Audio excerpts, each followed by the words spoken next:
तो आप लोग देखिए यहाँ पर मैं, ठीक है, भारतीय राष्ट्रीय कांग्रेस के अध्यक्ष कौन थे? जेबी कृपलानी, जवाहरलाल नेहरू, मौलाना अबुल कलाम आजाद, सी राजगोपालाचारी। तो आंसर जो है फ्रेंड्स आप लोगों का हो जाएगा जेबी कृपलानी। ठीक है, इसको याद रखना है आप लोगों ने। भारत के जो हमारा जब ये हुआ था, हमारे भारत का बंटवारा हुआ था या स्वतंत्रता मिली थी, उस समय में भारत के जो है भारतीय राष्ट्रीय कांग्रेस के अध्यक्ष थे जेबी कृपलानी। अब देखिए फ्रेंड्स एक चीज याद रखनी है आप लोगों ने, 1940 से लेकर, ठीक है, 1946 तक, 1946 तक, ठीक है, मौलाना अबुल कलाम आजाद, मौलाना अबुल कलाम आजाद, ठीक है, ये क्या थे? भारतीय राष्ट्रीय कांग्रेस के लगातार 6 साल तक अध्यक्ष थे। फिर 1946 में बनते हैं जेबी कृपलानी, जेबी कृपलानी।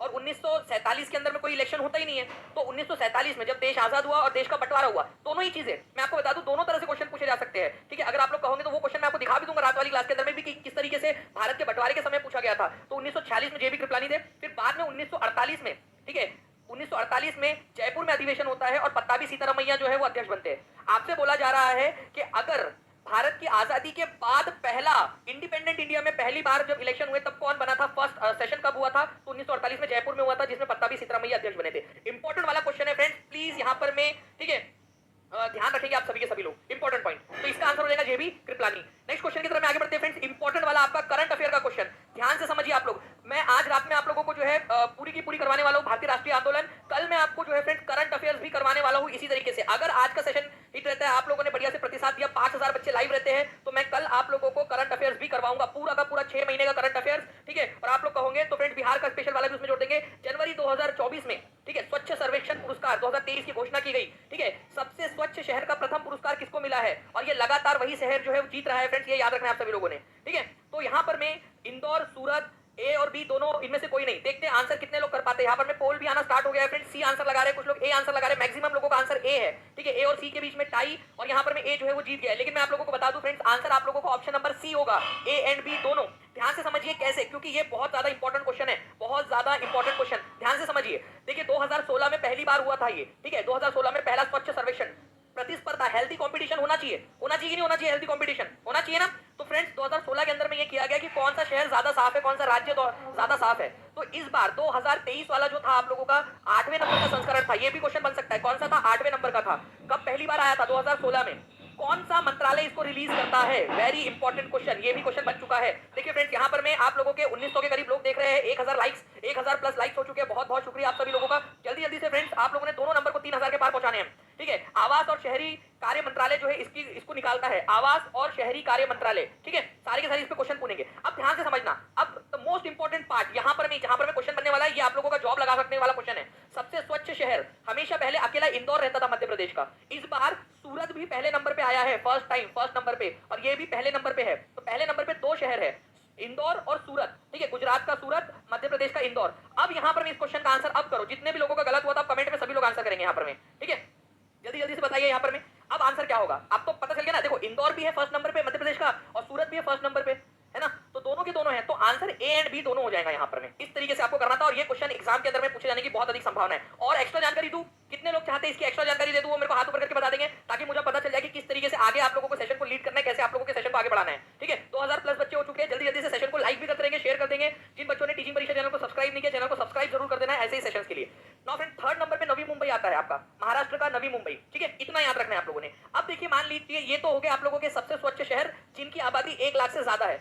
ऐसे शहर जिनकी आबादी 1 लाख से कम है, उनका भी तो अलग से इंतजाम करना पड़ेगा, अलग से लिस्ट बनानी पड़ेगी। अगर ऐसे शहर पूछ लिया जाए, सबसे स्वच्छ शहर किसको मिला है जिसकी आबादी 1 लाख से कम हो, तो 1 लाख से कम वाली आबादी के लिए हम लोगों ने भी एक लिस्ट अलग बनाई है। सासवड़ नाम की एक जगह है महाराष्ट्र में, सासवड़। ठीक है, पाटन नाम की जगह है छत्तीसगढ़ में, एक पाटन आपका गुजरात में भी मिलेगा, बट ये छत्तीसगढ़ वाला पाटन है। ठीक है, और लोनावाला महाराष्ट्र के अंदर में। ये पहले 3 है जिनकी आबादी 1 लाख से कम है। तो 1 लाख से कम वाले शहरों के अंदर में सासवड़ जो है उसने टॉप किया है। एक बार लिख दो, देखो हो सकता है आप लोगों ने पहली बार नाम सुना हो सासवड़ का, एक बार लिख दो तो आपका माइंड जो है वो एग्जाम में याद कर लेगा, उसको याद आ जाएगा यहाँ पर में। ठीक है, तो ये थोड़ा सा आप लोगों ने याद रखना है, सासवड़ महाराष्ट्र। उसके बाद में गंगा के किनारे वाले शहर। ठीक है, तो छोरा गंगा किनारे वाला, तो गंगा किनारे वाला, तो गंगा के किनारे जो है फ्रेंड्स आप लोगों का सबसे स्वच्छ वाले शहर की सूची में कौन सा आता है ये बताना है आप लोगों ने। बताइए जल्दी से, गंगा के इसमें। ठीक है, जल्दी जल्दी से आंसर कर दीजिए सभी के सभी लोग जी। तो आंसर जो है फ्रेंड्स वाराणसी हो जाएगा। आप लोगों को पता है कि प्रधानमंत्री नरेंद्र मोदी की कंस्टिट्यूएंसी भी है वाराणसी। प्रयागराज को पीछे छोड़ दिया, प्रयागराज हुआ करता था एक समय में, तो अब वाराणसी जो है फ्रेंड्स सबसे स्वच्छ गंगा शहर बन गया है। तो गंगा शहर में सबसे स्वच्छ वाला गंगा। ठीक है, चलिए प्रयागराज दूसरे नंबर पे है। अच्छा, सबसे बेस्ट राज्य कौन सा आया है? राज्य, सबसे सर्वश्रेष्ठ प्रदर्शन करने वाला राज्य, अगर राज्य की बात करेंगे फ्रेंड्स हम लोग, तो वो याद रखना महाराष्ट्र है और दूसरे नंबर पे मध्य प्रदेश है, फिर छत्तीसगढ़ है। अब क्या क्या हमने देखा, इन सभी पर क्वेश्चन पूछूं क्या आप लोगों से? कितने लोग चाहते हैं जो जो चीजें बताई उन सभी पर क्वेश्चन बना के लाऊं और सभी पे क्वेश्चन पूछूं आप लोगों से? ठीक है, आप लोगों के लिए क्वेश्चन बनाए जा सकते हैं अगर आप लोग चाहोगे तो, हर एक चीज के ऊपर में। जैसे यहाँ पर में हमारा 8वें नंबर का संस्करण है, 2016 में पहली बार आया था। आवास और शहरी कार्य मंत्रालय जो है, ये याद रखना आप लोगों ने फ्रेंड्स, भारत सरकार का ये इसको जारी करता है। इंदौर और सूरत जो है यहाँ पर में आप लोगों के पहले नंबर पे रहे, नवी मुंबई दूसरे नंबर पे। 1 लाख से कम आबादी वाले सासवड़ महाराष्ट्र में, ठीक है। सबसे स्वच्छ गंगा शहर वाराणसी। अब देखिए, अगर मान लीजिए आप लोगों से बोल दिया जाए कि सबसे अच्छा प्रदर्शन करने वाला राज्य कौन सा है, तो राज्य महाराष्ट्र है। केवल राज्य पूछ लिया जाए तो। चलिए, एक क्वेश्चन यहाँ पर मैं ऐसा बन जाए, स्वच्छ सर्वेक्षण 2023 में निम्नलिखित में से किस राज्य को सबसे स्वच्छ राज्य घोषित किया गया है? अब देखिए यहाँ पर मैं क्या बोला है, सबसे स्वच्छ राज्य घोषित किया गया है, तो सबसे बेस्ट अब आप लोग आंसर करेंगे आप लोग, ठीक है। देखिए फ्रेंड्स, आप लोगों की आज मैं फिर से बता दूं, आज 9 बजे हर एक बच्चा, एक बच्चा डॉट 9 बजे लाइव आ जाएगा, ठीक है, ताकि आप लोगों के लिए जो बेहतरीन क्लास मैंने बनाई है आप लोगों के लिए, ठीक है। 100 क्वेश्चन है, 100 क्वेश्चन नए वाले, इंपॉर्टेंट, मोस्ट इंपॉर्टेंट वाले, उन्हीं के एक्सप्लेनेशन पे बेस्ड 50 रिवीजन क्वेश्चन और टेस्ट भी। जो बच्चा लाइव देखेगा पूरा का पूरा सेशन आज 9 बजे वाला, ठीक है, उसको टेस्ट भी मिलने वाली है। तो सभी लोग जल्दी जल्दी से खाना बना लेंगे इस क्लास के बाद में, ठीक है। पति को परोस देंगे, मतलब अगर तुम लोग लड़के हो तो पत्नी को बना के देते हो तो पत्नी को खाना परोस देना, ठीक है, और क्लास देखने आ जाना। चलिए, तो आंसर हो जाएगा फ्रेंड्स आप लोगों का महाराष्ट्र सबसे टॉप के ऊपर में, ए इज द करेक्ट आंसर। 92% लोगों ने सही आंसर दे दिया है, ठीक है। उसके बाद में फ्रेंड्स आप लोगों का जो है, हम लोग आगे बढ़ते हैं और नेक्स्ट क्वेश्चन की तरफ में, ठीक है। अगर आप लोग कहोगे तो और जो क्वेश्चन है वो भी मैं आप लोगों के लिए ले लूंगा। यारलुंग सेंको रिवर जो है भारत में किस नाम से जानी जाती है? बीपीएससी का क्वेश्चन है, यारलुंग सेंको। तो यारलुंग सेंको जो है फ्रेंड्स, ये कहा जाता है आप लोगों का, ठीक है, ब्रह्मपुत्र नदी को, ठीक है। तो ब्रह्मपुत्र नदी कहां से निकलती है? कोई भी बच्चा जल्दी से मेरे को उसके ओरिजिन का नाम याद जल्दी से बता देंगे मुझे यहाँ पर में कि कौन सी जगह से निकलती है आप लोगों की। जल्दी जल्दी से सभी लोग आंसर कर देंगे, मैं आप लोगों के कमेंट का यहाँ पर मैं इंतजार कर रहा हूँ। जल्दी बताइए आप लोग, ब्रह्मपुत्र नदी के सोर्स को, ओरिजिन वाले सोर्स को किस नाम से जाना जाता है? ब्रह्मपुत्र नदी के ओरिजिन वाले सोर्स को किस नाम से जाना जाता है, जहां से वो निकलती है? आप लोगों के आंसर्स जो है फ्रेंड्स कंटिन्यूअसली आने स्टार्ट हो गए आप लोगों के, ठीक है। जी हाँ, दिहांग नदी के नाम से भी उसको जानते हैं आप लोगों के अरुणाचल प्रदेश के अंदर में, ठीक है। चेमा युंगडुंग ग्लेशियर है नाम यहाँ पर में, चेमा युंगडुंग चेमा युंगडुंग ग्लेशियर, ठीक है। चेमा युंगडुंग नाम की जगह है, ठीक है, वहां से ये नदी निकलती है, ये आप लोगों ने याद रखना है, चेमा युंगडुंग ग्लेशियर से। इंपॉर्टेंट है फ्रेंड्स, प्लीज इस पर्टिकुलर पॉइंट को आप लोग सभी लोग याद रखेंगे, ओके। तिब्बत से निकलती है चेमा युंगडुंग से, चाइना तिब्बत से चेमा युंगडुंग, ये लिखो आप लोग, मानसरोवर के पास में है। राकसताल से, भाई राकसताल से ये निकलती है, सतलज नदी, ठीक है। सतलज नदी जो है ना आप लोगों की, ये राकसताल से निकलती है, ठीक है। चलो, तो ये आप लोगों के लिए इंपॉर्टेंट वाला पॉइंट था। राकसताल किसी ने लिखा, मैंने बता दिया सतलज नदी निकलती है, अभी लिख ही देता हूँ यार, नहीं तो पता चले आप लोगों में से, ठीक है, कोई कंफ्यूज हो जाए। राकसताल लिखो, हर कोई बच्चा लिखेगा यहाँ पर, मैं राकसताल या इसको राक्षस ताल भी बोलते हैं। सतलज नदी, सतलुज नदी इंपॉर्टेंट है, लिखेंगे हर एक बच्चा, ठीक है। 1500 प्लस लाइक्स हो गए, जल्दी जल्दी से फ्रेंड्स लाइक का बटन भी यहाँ पर दबा देंगे। दोनों का नंबर हम लोगों को 3000 पार पहुंचाना है, आप लोगों की रिस्पांसिबिलिटी है। One of the following who shoot dead Curzon Wyllie in London. आप लोगों को जो है फ्रेंड्स, मैंने पिछले वन ऑफ द लेक्चर के अंदर में इसके बारे में बहुत ही बढ़िया तरीके से पढ़ाया हुआ है आप लोगों को। मैंने आपको बताया कि कर्जन वाइली की हत्या किसने की थी, ठीक है, इसके बारे में आपको बताया। कर्जन वाइली जो है जो व्यक्ति था, ठीक है, वो इंडियन हाउस के अंदर में रहता था, उसको स्थापना किसने की, वो सारी की चीजें हम लोगों ने देखी थी। तो लंदन में कर्जन वाइली की हत्या, ठीक है, 1909 के अंदर में हुई थी। किसने गोली चलाकर हत्या कर दी थी? तो मदन लाल ढींगरा ने कर दी थी।